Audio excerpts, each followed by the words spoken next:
10 jours avec le Vision Pro, c'est l'heure du bilan. Je vous fais une revue complète de tout ce qui va et ce qui ne va pas avec ce nouveau produit Apple.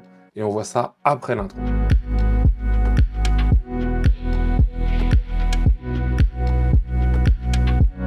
Bonjour et bienvenue sur la chaîne Test de Siri. Ici on parle de tech, audio, photo, vidéo et d'Apple. Derrière moi c'est bleu, c'est Apple.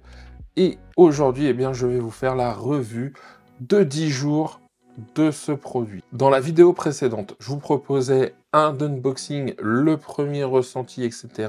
Là, on va aller plus loin. J'ai passé beaucoup d'heures avec, j'ai dû passer une cinquantaine d'heures sur 10 jours avec. Alors, pas que des sessions de 5 heures, des plus courtes, des plus longues, mais c'est pour me faire une idée de ce que vaut ce produit, de ce qu'il peut nous apporter et de ce qu'il peut vous apporter si demain vous décidez de sauter le pas. C'est un produit qui fait quand même pas mal parler de lui. Moi, je le vois bien par rapport à la première vidéo, à des retours, à des lives. Le premier truc qui fait parler, c'est le prix, d'accord? J'ai eu des comparaisons très drôles. Je remercie les gens qui m'ont laissé des comparaisons très drôles. La dernière en date est quelqu'un qui m'a dit c'est le prix d'une 108 d'occasion. C'est vrai, on peut comparer ça. On peut se dire que c'est aussi le prix d'un MacBook Pro M3 Max. On peut se dire ça. On peut se dire que c'est le prix d'une BMW avec 300 000 km au compteur. On peut se dire que c'est le prix d'un très beau voyage dans un pays, machin, etc. On peut faire toutes les comparaisons qu'on veut. Ça ne changera pas le prix. 4000, c'est une somme. On s'attend à avoir un produit de qualité. Moi, certains m'ont dit qu'il était cheap. Non, pour moi, il n'est pas cheap. Tout ce qui est cette partie-là, même là, on voit bien que ça a été réfléchi. Ils n'ont pas lancé ça comme ça, et c'est normal, avec 4000 €, on s'attend à ça. Dans ses finitions, dans tout ce qui a été proposé, moi, ça fait donc, je vous l'ai dit, 10 jours aujourd'hui. Alors, ça fera exactement 10 jours dans quelques heures, mais j'arrondis à 10 jours. Ça fait 10 jours que je l'ai, c'est pas la sensation de cheap, d'accord, que j'ai. Moi, dans la première vidéo, je vous ai dit, le câble, mais j'ai pas d'autre technologie que ce câble-là, en fait, pour pouvoir charger, par exemple. Donc, si on s'attend à un truc tout intégré, bon, voilà, je suis pas sûr qu'aujourd'hui, on ait les technologies pour. Et même à 4000 €, on s'attendrait à un truc extraordinaire. Bah non, on reste contraint et limité. Alors, au bout de 10 jours, ce que je peux vous dire, c'est qu'il y a beaucoup de choses à couvrir. Je vais venir sur la première chose, parce que celle-ci, c'est simple. Après, je vais vous parler des usages et vous allez me voir l'utiliser dans différents contextes. Mais le premier point, c'est le confort. Moi, vous voyez, j'ai mis ce bandeau-là, d'accord? C'est le bandeau du haut, c'est-à-dire qu'il y a un strap ici et un strap là. J'ai mis de côté celui-ci, d'accord, le bandeau solo, que je trouve vachement esthétique, que je trouve plus facile à transporter. J'aime bien ce côté ici, on va pouvoir avoir la petite molette de serrage, ça c'est vraiment top. Mais malheureusement, qui m'appuie trop sur la tête. Il existe, j'ai été contacté par une marque, mais je ne vais pas pouvoir faire la revue, des accessoires. Ici par exemple, vous avez la possibilité sur cette partie-là, fixe, de mettre un bandeau qui va venir ici, d'accord, sur cette partie fixe qui va se fixer, et donc qui va venir sur le haut de votre crâne, sur le devant de votre crâne, pour soulager le devant et le poids qui est en avant. Je trouve ça pas mal, alors je ne l'ai pas testé, donc je ne peux pas vous dire c'est génial, ça marche, etc. Moi, je le dis, aujourd'hui, dans cette configuration-là, je peux le porter plusieurs heures. Est-ce que je ferai des sessions de 6-8 heures tous les jours avec? J'en suis pas certain non plus, d'accord? Mais faire du 4-5 heures avec, moi, je l'ai déjà fait et ça passe. Maintenant, attention, je parle de moi. Je vous l'ai dit, j'ai changé ce bandeau, j'ai changé aussi cette partie-là. Il y en a deux. Il y a celle-ci qui est déjà installée, qui est épaisse, c'est la partie plus, on va dire. Et il y a celui qui était déjà installé dessus, qui est la partie un peu moins épaisse. Bon, moi, c'est cette configuration-là. Mon frère, qui l'a pris aussi, lui, aujourd'hui, il se plaint encore d'avoir un port qui est pas forcément confortable, qui lui fait mal, qui est pas agréable. Alors, je vais pas dire que c'est super agréable de le porter. Je vais pas vous dire, il se fait oublier, je ne le sens plus. Non, non, non. Il se sent, il est là, il est lourd, il est massif, ce qui confère aussi à sa solidité et aux matériaux qui sont mis dedans. Mais il faut savoir que pour certaines personnes, ça va pas avoir le même retour, et je pense que c'est aussi un des axes qui vont faire que, ce produit va être retourné. Pour la partie confort, je le dis, c'est assez subjectif. Je vous donne quelques conseils. Je sais qu'il y a des accessoires qui existent. Ça, c'est le premier point. Second point que je vais regarder avec vous, c'est la consommation de contenu dans l'Apple Vision Pro. C'est une dinguerie. D'accord? Alors, je vais mettre différents niveaux de dinguerie. quand même. C'est-à-dire, eh bien, dans les niveaux de dinguerie, il y a l'Apple Immersive, c'est-à-dire tout le contenu spécifique qui est dédié à ça. Quand vous êtes dans un environnement et que vous pouvez faire 360 sur vous, et comme si vous étiez à l'endroit où la photo a été prise, c'est assez dingue. Quand vous regardez les vidéos Apple Immersive, il y en a une avec du parcours, il y en a une qui vous présente un petit peu chaque morceau et qui a un condensé qu'on vous met quand vous faites la démonstration en Apple Store. Bah, on se dit les choses, hein, c'est assez dingue. Là, ouais, ça, c'est le niveau de dinguerie le plus élevé pour moi. D'accord? C'est super, on ressent des trucs qu'on ressent pas ailleurs. Quand on passe d'un élément à un autre, en tout cas d'un endroit à un autre, comme ça, en un claquement de doigts, et on se sent immergé tout de suite. Moi, ma femme l'a testé très peu de temps, mais elle a regardé cette petite vidéo. Elle me dit, mais quand on est à un moment, hop, et on regarde en bas et il y a la sensation de vide, ouais, vu qu'on est bien fermé, notre cerveau, il a la capacité à se projeter dans le truc et ouais, là, on est sur un truc assez extraordinaire et je rêverais, et j'espère que ça arrivera, qu'il y ait des contenus type film ou ce genre de choses où on puisse faire ça. Ensuite, il y a les films. Alors, il y a les films avec des plateformes comme Disney+, qui ont pris une sorte de partenariat, je pense, avec Apple. Et donc, bah, quand vous allez sur Disney+, vous pouvez avoir un environnement. Donc moi, bah, je vous mets là des exemples, hein, mais moi, j'ai pris par exemple la tour des Avengers, enfin en tout cas la tour Stark à New York, c'est déjà très très intéressant. Mais en plus, quand vous mettez un film dedans, par exemple les films 3D, il y a quelques films 3D, il n'y en a vraiment pas beaucoup, hein, par rapport au catalogue Disney+, mais quand vous mettez un film 3D, eh bien, la 3D est correcte et même bonne, d'accord? Moi, meilleure que pour moi au cinéma, ça c'est cool. Mais surtout, c'est que tout s'assombrit, en fait, on passe en mode nuit. Et comme ça, on profite bien du film. Et ça, c'est le deuxième point. Donc on est légèrement en dessous d'Apple Immersive, parce que c'est pas du contenu dans lequel on va être exactement si on bouge la tête, bah non, c'est comme un écran, d'accord? Voilà. Sur Apple TV, c'est la même chose. Sur Apple TV, il n'y a pas encore de contenu 3D, en tout cas, j'en ai pas vu, mais j'ai la possibilité de me mettre en mode cinéma. Donc je me mets dans une salle de cinéma, je suis tout seul dedans, ça c'est top, et puis je regarde mon film. Je peux quand même zoomer, avancer ou reculer l'écran, donc il y a quand même des choses qui peuvent être intéressantes là-dedans. Et donc là, on est au deuxième niveau de dinguerie. Ensuite, il y a tout le contenu sur Internet. Ah bah, aller sur, comment dire, YouTube et mettre ses doigts dans YouTube quelque part, hein, c'est comme ça que je le vois, parce qu'on ouvre Safari, bah, c'est top, parce que bah, je peux faire défiler comme ça avec mon doigt les vidéos, aller cliquer sur celles que je veux voir, etc., etc. Ça nécessite d'avoir l'écran assez proche de soi, l'écran virtuel, hein, pour que bah, il semble que notre doigt est vraiment posé sur l'écran. Ça, c'est un niveau un peu inférieur, mais c'est quand même super intéressant. Et c'est là où ça m'amène déjà à un premier bémol, dont certaines choses qui vont être corrigées avec Vision OS 2, mais toutes les plateformes ne sont pas encore dessus. Netflix n'est pas encore là, j'ai pas trouvé l'application. YouTube n'est pas encore là. En application, je dis dédiée ou native. C'est-à-dire que bah, YouTube, il y a une application qui vient vous mettre sur YouTube, mais ça reste une application, c'est pas YouTube, où vous pouvez passer par le navigateur Internet. Pour Netflix, et bah pour Netflix, il faut passer par son navigateur Internet. Donc, je pense que, et c'est ce qui est marqué dans Vision OS 2, ils vont y remédier d'une certaine façon, c'est-à-dire qu'ils vont aller chercher des possibilités de s'immerger un peu plus, même si on le regarde par Safari. Mais est-ce que ces plateformes vont arriver dedans et à quel moment? Je pense qu'elles attendent de voir si ce produit-là fonctionne bien et est bien vendu. Demain, s'il est vendu ou qu'il y a une deuxième version moins chère, comme certains peuvent l'attendre, et que ça fonctionne et que c'est pris, ça prend en tout cas commercialement et qu'il y a beaucoup d'utilisateurs, les plateformes suivront, très clairement. Donc, on vient de terminer sur la consommation de contenu, qui est quand même à un gros niveau là-dessus. Et je pense que ça peut être un usage. Et ça nous amène à ce deuxième aspect négatif de la consommation de contenu, c'est une consommation de contenu solitaire. C'est-à-dire que quand je le mets, bah, les gens à côté de moi, ils profitent de rien, hein, très clairement. S'il y a un petit peu du son qui sort, si je pousse un peu le son fort. Mais c'est-à-dire que là, c'est compliqué, hein, ou alors il en faut un par personne, ce qui là quand même alourdit franchement la note. Et c'est pareil si je veux le prêter à quelqu'un. Le prêter à quelqu'un, c'est pas simple, d'accord? Parce que bah déjà, il faut désactiver la reconnaissance de l'iris, il faut juste le faire par le code. Il faut que la personne quand même ait un visage assez similaire au vôtre, parce que le réglage est compliqué si c'est vraiment une beaucoup plus petite taille.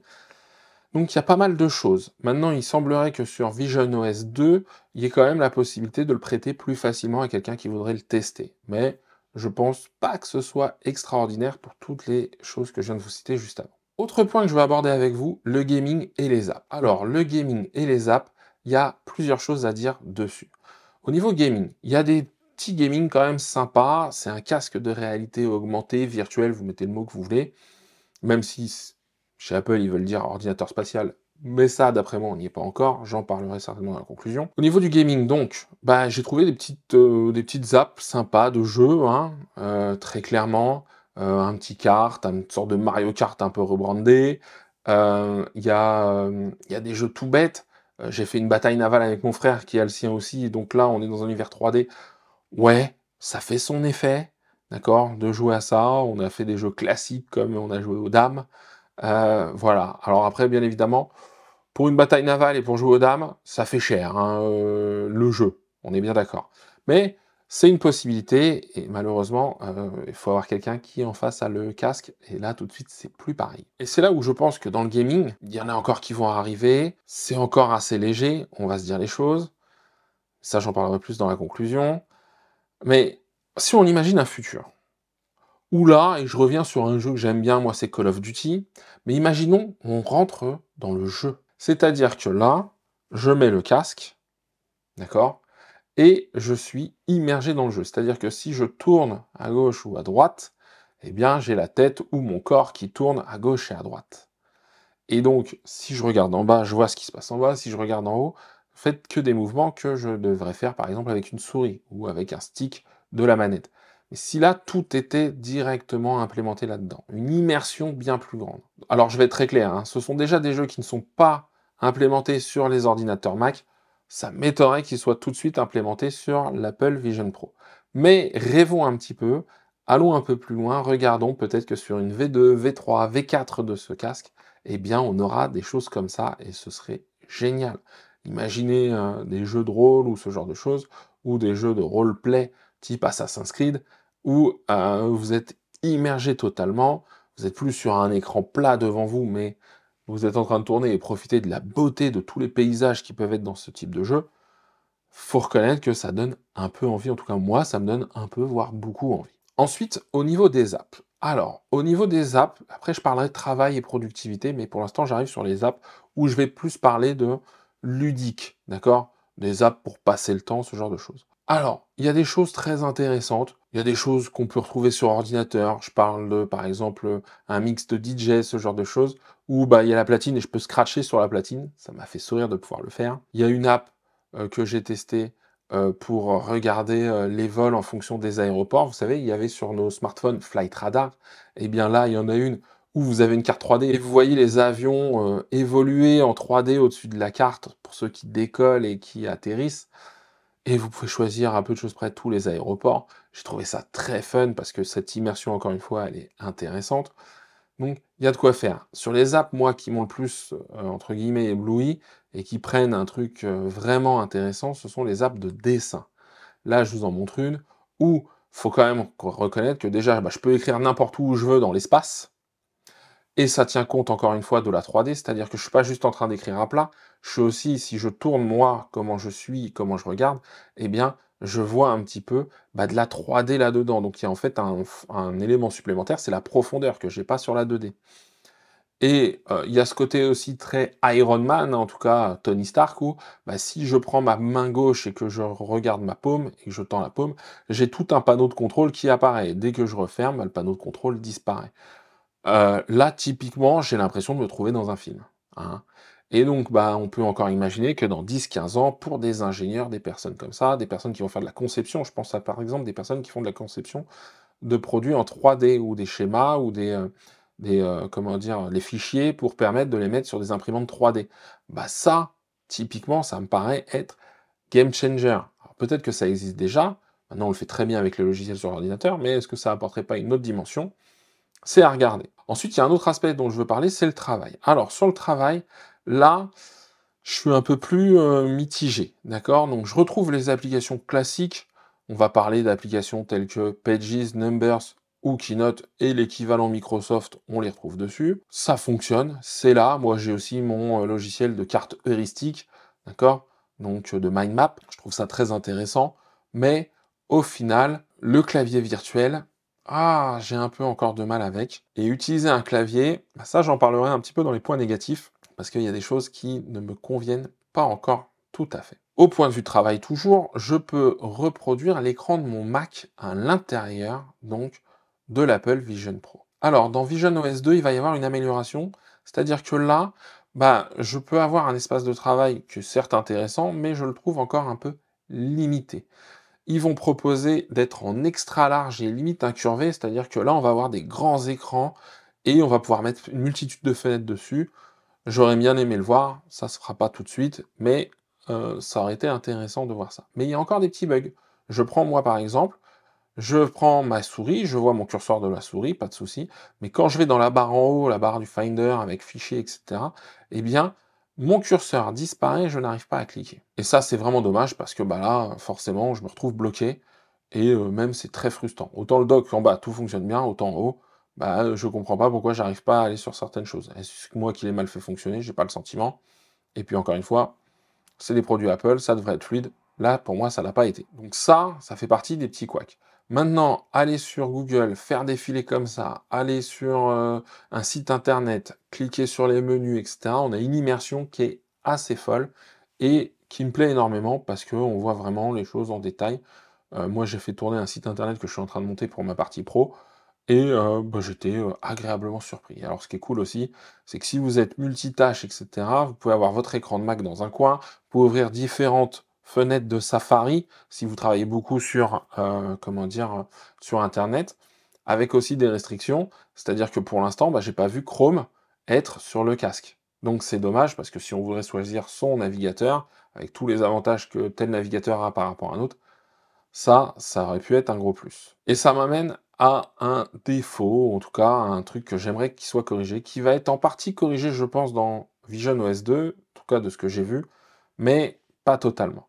Et ben, c'est quand je suis en train de travailler et que j'ai un clavier sous les yeux, je peux réduire, voire enlever bah, mon immersion, c'est-à-dire que je vois en transparence, donc j'ai mes fenêtres ouvertes, mais je vois aussi derrière en transparence. Et quand je regarde là-dedans, et que je regarde par exemple mon clavier, hein, qui est juste devant moi ici, eh bien, le problème, c'est que mon retour, moi, je le trouve flou. D'accord? Autant dans le contenu, et cetera, les choses sont nettes. Quand je suis en vidéo Apple Immersive, c'est extra net. D'accord? C'est aux petits oignons. Mais quand je regarde un élément de ma partie réelle, qui est retranscrite via les caméras, eh ben, je trouve pas ça net net. D'accord? J'arrive très bien à voir mes touches, hein, je sais que le A est là, mais c'est légèrement flou. Et ça, je m'attendrais à quelque chose de bien meilleur. Et surtout, si je m'immerge dans un environnement pour être complètement isolé, eh bien, je ne vois plus mon clavier. Donc, soit je connais exactement là où sont toutes mes touches, soit malheureusement, ce n'est pas le cas. Et donc, là où Vision OS 2 va certainement aller plus loin, c'est qu'il va prendre en compte votre clavier et va vous le faire apparaître. Je voudrais bien voir ce que ça va donner et sous quel format et avec quelle netteté. Mais ça fait partie des améliorations qui sont, pour moi, à implémenter assez rapidement pour que ce produit, qui peut être divertissant, devienne aussi un vrai produit de travail, parce que je pense qu'il peut être un vrai produit de travail. C'est un peu pareil, là, voilà, vous voyez, j'ai fait aussi du montage à l'intérieur, hein, dessus, c'est un peu pareil dans le montage. Alors pareil, j'ai cru voir que Final Cut allait avoir sa possibilité à l'intérieur, je sais pas comment ils vont le faire, mais je ne demande que ça. Mais déjà, quand je travaille sur l'ordinateur, c'est pareil, parfois j'ai besoin de raccourcis clavier, ce genre de choses. Si je sais pas où est exactement le clavier, comme on est un peu plus perdu, c'est un peu dommage. Si on travaille avec la souris et une souris multifonction, il y a déjà des choses qu'on peut faire. C'est très agréable. Bon, maintenant, c'est pas encore une fois, en tout cas, j'ai pas trouvé moi le rythme extraordinaire. J'ai vu que certains avaient enlevé leur écran et pris que l'Apple Vision Pro comme écran d'ordinateur. Je suis assez bluffé de pouvoir tout faire là-dedans. Moi, j'en suis pas encore là. J'ai parlé pas mal des différents usages qu'on pouvait avoir. Je veux pas faire trop long parce qu'après on a des usages tous les uns et les autres différents. Si vous avez des questions, bah, les commentaires sont juste en dessous. J'essaye d'y répondre à chaque fois avec le plus de précision possible. Maintenant, je reviens donc sur l'Apple Vision Pro. Il y a plein de choses qui sont encore à améliorer et qui vont s'améliorer pour certaines. Je prends des exemples. Aujourd'hui, vous avez le dock à l'intérieur avec les différentes applications. Bah, faut savoir qu'aujourd'hui, vous ne pouvez que supprimer une application. Vous ne pouvez pas la déplacer. Ce qui est quand même aberrant parce que bah, sur nos iPads et nos iPhones, nous les déplaçons, nos applications. Et donc là, pour l'instant, je ne peux pas choisir de mettre celle que j'utilise le plus en première page, celle que j'utilise le moins en dernière page, etc. Ça devrait être corrigé avec Vision OS 2, d'accord? Mais c'est marrant que ça n'ait pas été mis dès le démarrage. Donc c'est des petites choses comme ça, vous voyez, où bien sûr, ils vont avoir le retour, mais je pense aussi que si c'est une fois par an, il y a certains usages qu'on va devoir attendre un petit peu, parce que là, je me mets à la place des personnes qui ont le casque depuis 6 mois à peu près aux États-Unis et qui vont avoir Vision OS 2 qu'à la rentrée, voire en fin d'année, parce qu'il y a marqué fin d'année pour certaines choses, eh bien, c'est long en fait, 1 an avant d'avoir ces petites implémentations qui vont vous changer le quotidien. Je viens de vous partager pas mal de choses et ce que je vais faire, c'est que je vais accélérer un petit peu, je vais rentrer dans les plus et les moins, d'accord? Plus tout ce que j'ai déjà dit avant, hein. Il y a déjà pas mal de positifs, il y a quelques couacs, mais je vais vraiment essayer d'aller un peu plus rapidement et puis d'arriver à la conclusion sur cet Apple Vision Pro. Alors, dans les points positifs que j'ai pas encore évoqués, le son. Le son est très bon, hein, franchement, la spatialisation, l'effet stéréo, etc. La puissance du son est très bonne, même si, bah, si on le met à fond, les gens à l'extérieur l'entendent, mais ça, c'est vraiment bien. Autre point positif aussi, bah, c'est la prise en charge de la main droite et de la main gauche, d'accord? Là, je vous montre, mais j'ai une petite application de puzzle 3D, et bah, je prends une pièce, je la fais déplacer de l'autre côté, je fais tourner le puzzle de la main gauche, et ça, c'est bien pris en charge. Donc, il distingue bien les deux, et c'est toujours avec le regard qu'on navigue à l'intérieur. Ça, c'est plutôt bien, même s'il y a de petits couacs quand même, au niveau du regard parfois, hein, on calibre, etc. normalement, mais quand je regarde quelque chose pour le sélectionner, ça se met juste un petit peu en dessous, juste un petit peu en dessus, c'est un petit peu dommage, d'accord? Maintenant, je vais rentrer dans les petits détails. Alors, certains vont être corrigés par Vision OS 2, d'autres non, en tout cas, je l'ai pas vu. Je prends, par exemple, pas de prise en charge de souris ou de clavier pour le moment. Donc, on passe par le clavier virtuel. C'est dommage. C'est dommage que ça n'ait pas été mis en place avant, mais ça risque d'être, en tout cas pour moi la souris, ça va être normalement corrigé avec Vision OS 2. Je vous ai parlé de la recopie d'écran, parfois j'ai des petits lags, j'ai des petits trucs, c'est très léger, mais ça nuit pas à l'expérience globale. Mais voilà, alors est-ce que c'est parce que mon Mac M1 est pas assez puissant? J'en sais rien, je vois pas pourquoi ça viendrait juste de ça, et puis c'est que de la recopie d'écran. C'est dommage. D'ailleurs, en parlant de recopie, bah, c'est intéressant parce que alors l'Apple Vision Pro, je peux le recopier sur mon Mac, sur mon iPhone, sur mon iPad. Par contre, en écran virtuel, je peux mettre que mon Mac pour l'instant. Normalement, ça va être corrigé aussi. On va pouvoir mettre l'écran de son iPhone et de son iPad à l'intérieur de l'Apple Vision Pro. Il y a aussi FaceTime. Alors FaceTime, ça marche bien, etc. Moi, j'ai vu des personnes et j'ai trouvé que les personnes qui le faisaient avec, leur iPhone, vous voyez, j'ai fait un FaceTime avec quelqu'un qui avait un iPhone. La qualité de réception d'image est pas folle, d'accord? Pourtant, c'est un iPhone 14, donc ça va normalement, hein, c'est plutôt correct. Bah, là, le retour que j'avais, moi, ça faisait pas une image super jolie. Je trouve ça un peu dommage, qu'on ait pas un truc, plus qualitatif à ce niveau-là. Et puis après, bah, il y a Persona, je vais vous mettre des photos de mon Persona. Bon, ça, je pense que ça va être un peu amélioré. Il le prévoit dans Vision OS 2 parce que, bah, ça nous ressemble, mais c'est pas fou non plus, la ressemblance et puis, la façon dont c'est articulé et cetera. Il y a enfin 2 points que je trouve un peu plus négatifs que les autres. Alors, un qui va parler à tout le monde, c'est qu'à l'intérieur de l'Apple Vision, eh bien, on n'a pas de réglage de luminosité. D'accord? Vous savez, quand on va sur son iPhone, on va dans le centre de contrôle et on peut régler la luminosité de notre écran. Bah, là, j'ai pas trouvé de réglage dans l'Apple Vision Pro. Alors, je comprends que, bah, pour, consommer du contenu et cetera, la meilleure luminosité, elle est calibrée et cetera. Mais le truc, c'est qu'il y a peut-être certaines choses où je pourrais décider de peut-être reposer un peu mes yeux, de faire redescendre un peu la luminosité pour des tâches bureautiques et cetera. Et puis, le truc, c'est que quand je regarde du contenu et une personne me l'a partagé dans la vidéo d'avant, donc c'est que ça existe vraiment et on est plusieurs, en tout cas, à s'être fait la réflexion. C'est que quand il y a des je regarde un film et qu'il y a une image très lumineuse, vous voyez, par exemple, on voit à travers une fenêtre avec un soleil derrière, eh bien, avec le groupe optique à l'intérieur, hein, sur cette partie-là ici, je pense qu'il y a, même si ça doit être traité, il y a des petits reflets qui se font, d'accord, sur ces parties lumineuses. C'est pas super agréable, c'est pas désagréable, ça va pas nuire à l'entièreté de ce qu'on fait, bien évidemment, mais dans certains petits cas, bah, voilà, moi je suis là pour pousser le test et c'est ce que j'ai vu. Et dernier point, c'est quand même un point là qui me chagrine et j'ai pas vu dans Vision OS 2, de changement, en tout cas ça a pas été annoncé. C'est que, bien évidemment, ici, je peux capturer des vidéos spatiales, je peux faire des photos, ce genre de choses. Super, très intéressant. Le problème, c'est que j'ai pas de choix dans le format, j'ai du carré, du 4 tiers, du 16/9, J'ai pas de choix là-dedans. J'ai pas de choix dans la résolution. Je prends une vidéo avec l'Apple Vision Pro, eh bien, j'ai pas de choix dans la résolution. Je peux pas savoir si c'est de la 720, de la 1080, de la 4K, etc., etc. Et je ne peux pas choisir non plus la fréquence d'image. Et au niveau photo, bah, c'est la même chose. J'ai vu que je faisais que des photos carrées de 2200 par 2200, je crois, en résolution, d'accord? Voilà, en nombre de pixels, et j'ai pas de choix plus. Et je trouve pas ça très, très grand et très, très sympa. J'aurais bien aimé avoir des formats 4 tiers, 16 neuvième, et cetera. Donc, c'est un peu dommage, et ça, c'est des réglages que je trouverais vraiment intéressants d'avoir, parce que, bah, je pense qu'on pourrait peut-être, créer du contenu avec, bah, l'Apple Vision Pro, si on veut une adaptation massive. Donc voilà, j'en ai fait un petit peu le tour de tous ces points en positif, négatif, en vrac. Maintenant, on va conclure. Alors, le résultat final de l'Apple Vision Pro. Bah moi, franchement, je le dis, c'est une belle bête. C'est une belle machine. C'est une machine très élevée qui a des petits soucis, des plus gros soucis, mais plutôt des petits soucis. Et pour 4000 €, je trouverais justifié qu'on se dise c'est pas normal d'avoir ces petits couacs, ces petits soucis avec un produit d'une telle qualité.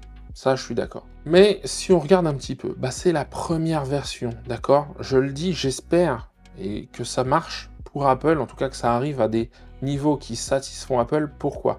Parce que bah, l'idée c'est quoi? C'est qu'ils puissent en produire plus, des nouvelles versions, des versions peut-être SE, un peu comme l'Apple Watch, pour que ce soit plus abordable. Il y a quelqu'un qui me disait, mais il faudrait qu'ils diminuent un peu le hardware et qu'ils augmentent l'OS, etc. Je suis plutôt d'accord avec ça. Et derrière, bah, c'est qu'on ait des éditeurs qui viennent dessus, que ce soit pour les jeux, pour les applications, etc. Pour que derrière, il y ait un vrai écosystème qui se crée et qui soit pérenne. Parce que s'il y a un écosystème qui dure dans le temps, eh bien forcément, il va y avoir de plus en plus de développeurs, ils vont trouver aussi leur intérêt, et le public aussi va y trouver son intérêt. C'est la même chose pour les contenus, c'est un super outil pour consommer du contenu, c'est vraiment top, mais aujourd'hui, je vais parler en vidéo immersive, bah yeah, moi j'ai fait le tour, vous voyez, en une semaine, et j'en ai plus à mettre sous la dent. Et sincèrement, je pense qu'en 48 heures, j'avais même fait le tour de ce contenu-là. Après, il y a des contenus 3D, mais c'est plus Apple Immersive, et ça, c'est un peu dommage. Donc, bah voilà, mon avis est mitigé, ça reste une V1, j'espère que ça va marcher, c'est un beau produit. L'ordinateur spatial, pour moi, on n'y est pas encore, d'accord? Là, aujourd'hui, on est au début, au démarrage, c'est pas un truc pour l'instant dans lequel je me vois travailler à 100%. Maintenant, si demain, on peut implémenter le clavier, la souris, avec une vision nette, parce que ça je l'ai dit, quand je regarde au travers, une vision nette, vraiment très précise, avec pas de lag et les petits bugs qui sont enlevés, etc., bah ouais, ça peut être un produit à considérer. Et pour finir, bah donc aujourd'hui, si vous avez 4000 € et que vous voulez vous faire plaisir et que ça n'entame pas votre train de vie, votre besoin de vivre, etc., eh bien, oui, vous pouvez vous faire plaisir. Vous êtes un geek, machin, etc., vous pouvez le faire. Pourquoi pas? Si vous n'avez pas les moyens, que vous êtes un peu curieux, vous pouvez aller tester pendant 30 minutes en Apple Store. Et sinon, bah, vous attendez les prochaines versions, voir l'évolution du produit, voir un petit peu ce que ça va donner, comment il va être adopté. Et puis bah, là, après, vous prendrez la décision d'y aller ou non, mais certainement avec un peu plus un écosystème fourni et plus d'applications, de contenu, etc. Voilà, j'en ai terminé avec l'Apple Vision Pro. Très beau produit, mais encore une fois, première version. Si cette vidéo vous a plu, eh bien comme d'habitude, vous pouvez la liker, vous abonner, activer la cloche, il y a plein de contenu. Il y a eu un live, il y a déjà eu une première vidéo sur ce produit. J'ai testé les iPads il y a quelques semaines aussi, les dernières sorties. Si c'est pas Apple qui vous intéresse, je comprends pas comment vous êtes arrivé là, mais il y a aussi du contenu sur autre chose. Et moi maintenant, je vais vous dire à la semaine prochaine pour un nouveau test. Et d'ici là, prenez soin de vous.